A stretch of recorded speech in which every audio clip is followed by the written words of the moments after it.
One evening, while cleaning my old cupboard, I found a half-burnt diary. It belonged to my father. Curious, I flipped through the charred pages, and what I read left me shaken. He had written about his struggles, losing his job, hiding his pain from us, going days with little food so we wouldn't sleep hungry. There was an entry that read, "Tomorrow, I will try one last time. If I fail, I don't know what's next." Tears welled in my eyes. My father, the strongest man I knew, had once been on the verge of breaking.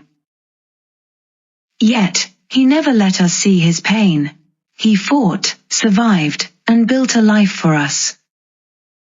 That night, I realized life's greatest battles are often fought in silence. Adversity doesn't break strong people, it reveals their true strength.